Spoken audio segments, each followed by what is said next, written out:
एक तो भगवान के फोटो ज्यादा नहीं लगाना, केवल मंदिर में रहे।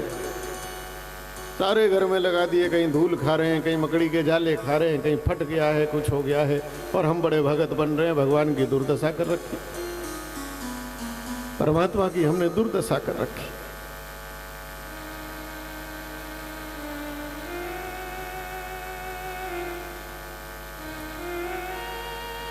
तो कहीं ना कहीं ये भाव हमारे जीवन में आना चाहिए कि हम अपने ग्रंथों का सम्मान कैसे करें। भगवान प्रविष्ट हो गए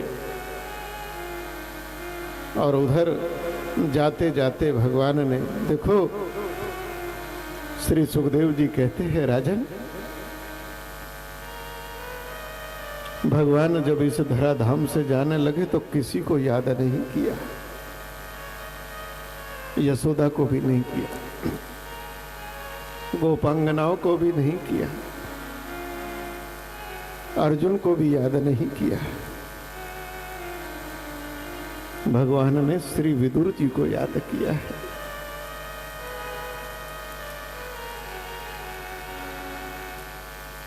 केवल विदुर जी को याद किया है। महाभारत का यह पात्र विदुर भगवान उद्धव जी से कहते हैं, उद्धव तुमको मेरा विदुर मिलेगा, और विदुर को कहना वो मैत्रेय जी के पास जाए। श्री सूत जी महाराज कहते हैं कि विदुर और मैत्रेय का जो मिलन है, भगवान ने उद्धव जी को कहा था कि मेरे विदुर को ये संदेश है।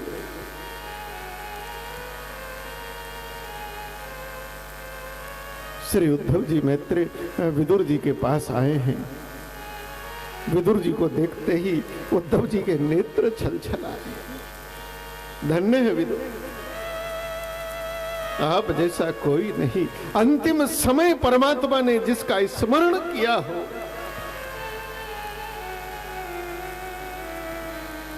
परमात्मा के हृदय में उसके लिए क्या स्थान होगा। श्री विदुर जी कहते हैं, उद्धव मेरे गोविंद ने मुझे स्मरण किया, मेरा नाम लिया। बोले हाँ विदुर जी, केवल और केवल आपको स्मरण किया है। विदुर जी की समाधि लगने लगी है।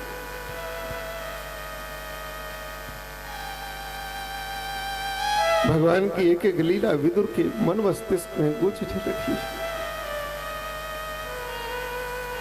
भगवान तो बिना बुलाए विदुर के घर चले गए थे। श्री उद्धव जी ने संदेश दिया है तो विदुर जी मैत्रेय जी के पास आए हैं और मैत्रेय जी ने उनका स्वागत सत्कार किया है और कहा, विदुर जी आप धर्मराज हैं, आप यम राजा हैं। मांडव ऋषि का आपको श्राप लगा, इसलिए आपको धरती पर आना पड़ा।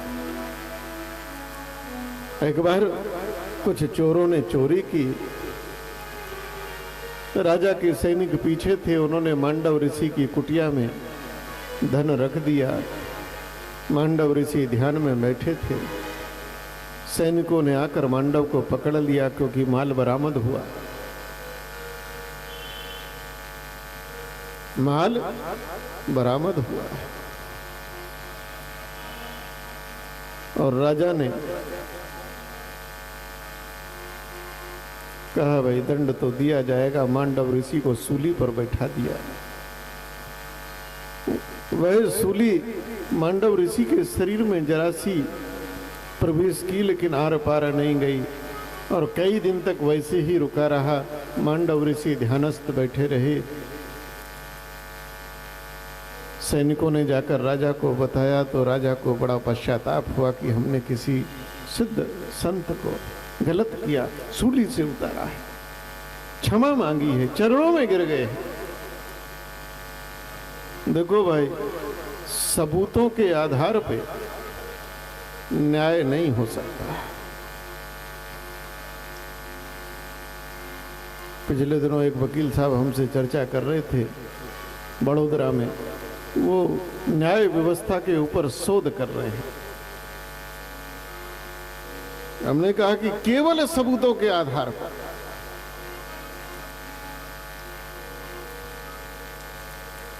महाराणा रणजीत सिंह जाते थे, सवारी जाती थी, अचानक एक पत्थर आया और लगा, माथे से रक्त निकलने लगा। सैनिक दौड़े, किसने है जो राजा पर प्रहार किया है? न्याय कहता है राजा पर जो प्रहार करे उसे मृत्यु दंड देना चाहिए। एक बूढ़ी महिला को पकड़ लिया, राजा के सन्मुख, महाराणा रणजीत सिंह के सन्मुख लाया गया। ये अपराधी, इसने पत्थर मारा है, महाराज इसे फांसी चढ़ाओ। न्याय कहता है, किताब कहती है न्याय की, लेकिन राजा ने पूछा पत्थर मारा क्यों? वो भी बेचारी कांपने लगी, महाराज मैंने आपको नहीं मारा। बोले तो? बोले 2 दिन से भूखी थी, इस वृक्ष पर कुछ फल थे, कोई फल टूट जाए, मैंने तो वृक्ष को मारा, मुझे क्या मालूम था।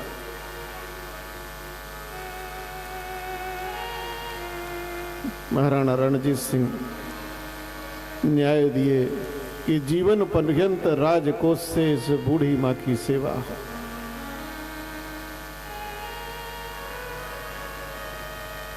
न्याय में कहीं ना कहीं भावनाओं को भी स्थान होना चाहिए। आज का न्याय भावना नहीं देखता, सबूत देख रहा है, और सबूत गायब भी कर दिए जाते हैं, मिटा भी दिए जाते हैं। गवाह है, मार दिया, बेचारा गवाह इसी चक्कर में मर रहे हैं, उनकी हत्या हो रही है। कहीं ना कहीं भावना भी। राजा चरणों में गिरा मांडव ऋषि के। मांडव ने कहा, राजन मेरा झगड़ा तुमसे नहीं है। वहां जाकर और मांडव ऋषि यम राजा के पास आए हैं और यम राजा से कहा कि ये मुझे किस कर्म का दंड था कि सूली मुझे चुभी है, मैं सूली पर बैठा। यम राजा घबरा गए मांडव ऋषि को देखकर। आपने एक टिड्डी को चुबा दिया था बालपन में, मांडव ऋषि ने, और कहा कि अगर अबोध अवस्था में, बालपन में कोई अपराध होता है, उसका दंड स्वप्न में दे दिया जाता है। ये तुम्हारी व्यवस्था ठीक नहीं यमराज, इसलिए यमराजा जाओ, तुम्हें कुछ दिन धरती पर मनुष्य रूप में रहना पड़ेगा। मांडव ऋषि के श्राप के कारण यमराजा धरती पर विदुर जी के रूप में आकर रहे। विदुर जी साक्षात यमराज, यमराजा। और विदुर जी ने अनेक प्रश्न मैत्री जी से करे हैं। श्री सुखदेव जी राजा परीक्षित के प्रश्नों का उत्तर देते देते सृष्टि विस्तार की बात कर रहे हैं। कह रहे हैं कि सृष्टि भगवान के संकल्प से पैदा हुई, कि उस परमात्मा को, भगवान को, भगवान की ही माया का स्पर्श हुआ तो परमात्मा के अंदर संकल्प जग गया। सृष्टि संकल्प से है और संकल्प से ही इसका विनाश भी है। संकल्प से जब सृष्टि हुई, भगवान परमात्मा, परम पुरुष परमात्मा, विराट पुरुष परमात्मा के अंदर जब संकल्प जागृत हुआ तो नाभि से कमल निकला, कमल खिला तो ब्रह्मा निकले, और ब्रह्मा ने चारों दिशाओं में देखने की कोशिश की तो 4 मुख हो गए, ऊर्ध्व देखने की कोशिश करी तो 5वां भी मुख हो गया। अब जब कुछ नहीं समझ में आया, क्योंकि उस समय कुछ भी नहीं था, न आकाश था, न पृथ्वी थी, न ग्रह थे, न नक्षत्र थे, न दिन थी, न रात थे, न पर्वत थे, न पहाड़ थे, कुछ भी नहीं था। कुछ समझ में नहीं आया कि मैं कहां से प्रकट हुआ, ये भी समझ में, को अहम, मैं कौन हूं। सारा आध्यात्म इसी पर टिका है कि मैं कौन हूं।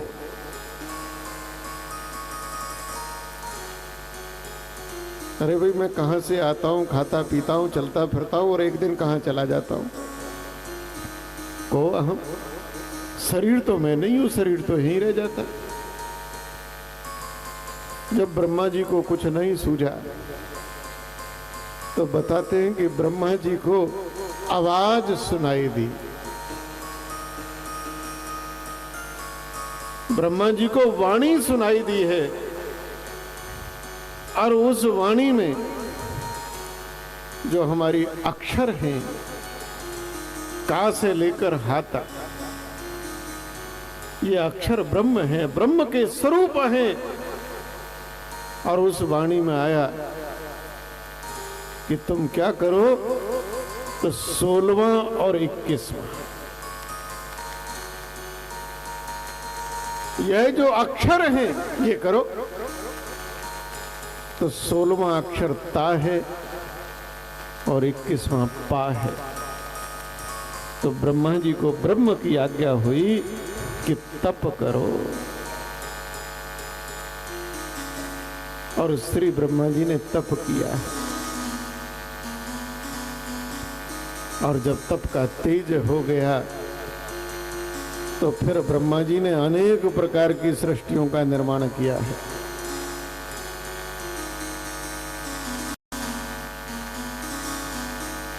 खगोल का भी, भूगोल का भी, ग्रहों का भी, नक्षत्रों का भी, मनवंतरों का भी, ये सब कुछ जो यन दृष्टम, जो दिख रहा है, ये सब ब्रह्मा जी का ही बनाया हुआ है।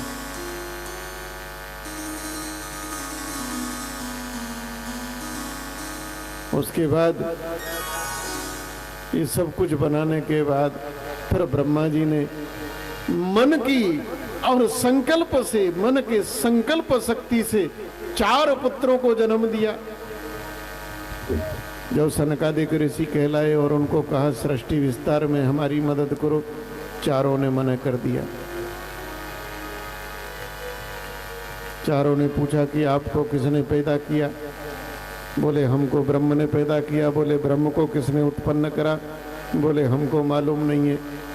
तो सनकादिक ऋषियों ने कहा ठीक है, आपको मालूम नहीं है तो हम मालूम करने जा रहे हैं, जब मालूम हो जाएगा तब बताएंगे। उन्होंने साथ नहीं दिया, ब्रह्मा जी ने श्राप भी दे दिया। उसी क्रम में नारद जी भी आते हैं, बहुत कुछ आता है। जब ब्रह्मा जी को क्रोध हुआ तो वृक्ति फट गई, उससे रुद्र पैदा हुए। बोले तुम करो, और जितने ये भूत प्रेत पिचेस डाकनी साकनी चंडालनी, ये सब रुद्र की सृष्टि है, क्रोध की सृष्टि है। ब्रह्मा जी ने कहा ठहरो ठहरो, ये सृष्टि नहीं चलेगी, इसे बंद करो। अनेक प्रकार की सृष्टियां जब कुछ बस नहीं चला, तब ब्रह्मा जी के एक भाग से, दाहिने भाग से एक पुरुष पैदा हुआ और वाम पार्श्व से एक स्त्री पैदा हुई। यहां से नर और नारी, और अभी तक जितनी शक्ति सृष्टियां थी सब मानसिक थी, संकल्पित थी। लेकिन यहाँ के बाद अब मैथुनी सृष्टि प्रारंभ